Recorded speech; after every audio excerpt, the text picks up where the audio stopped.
Disney, Winnie the Pooh, Piglet's Night Lights. It was twilight in the 100-acre wood when Winnie the Pooh knocked on his good friend Piglet's door. Pooh was carrying a backpack with an enormous pot of honey sticking out of the top.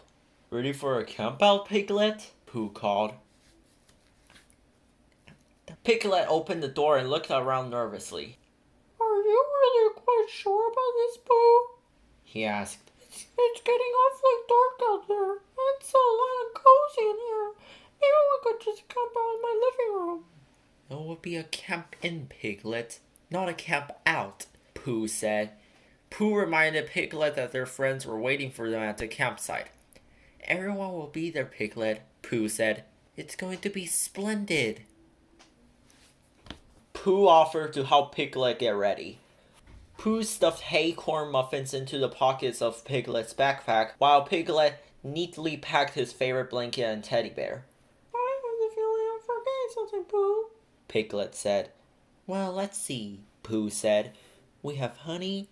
Pooh patted the sticky honey pot in his pack. "And we have plenty of hay-corn muffins." Just to be sure, Pooh tucked 2 more particularly plump ones next to Piglet's teddy bear. What else could we possibly need? Pooh and Piglet started for the campsite. As they walked, it got darker and darker, and Piglet got more and more nervous. "What's that?" Piglet asked suddenly, pointing to a scary-looking shape in the trees. "Well, I'm not certain, Piglet," Pooh answered. He was beginning to get a little bit nervous himself. "Maybe if we snuggle up next to each other, it will go away," Pooh said.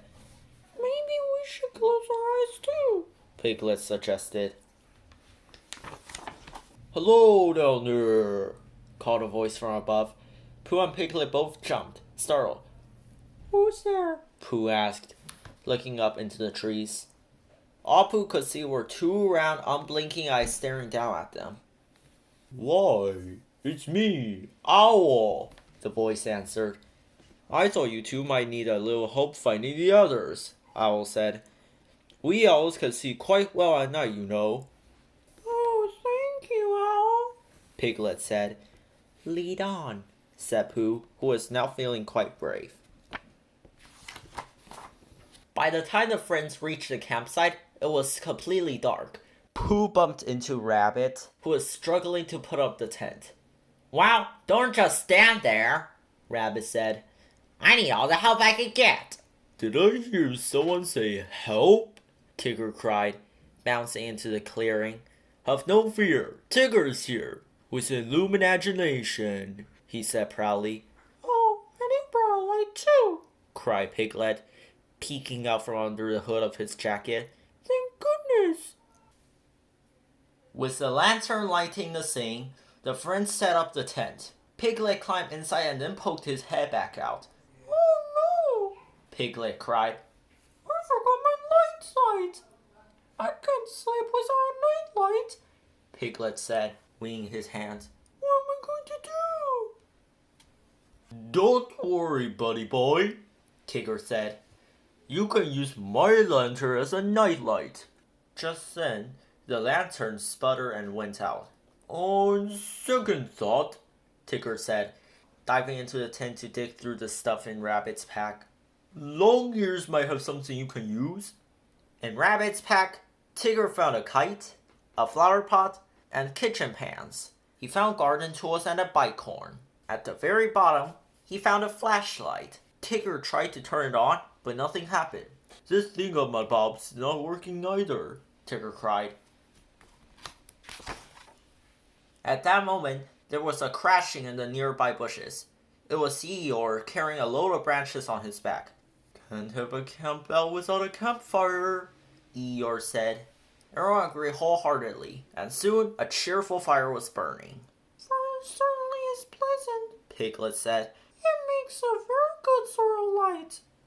"It does a fantalicious job cooking marshmallows too," Tigger said, wrestling with a particularly gooey marshmallow.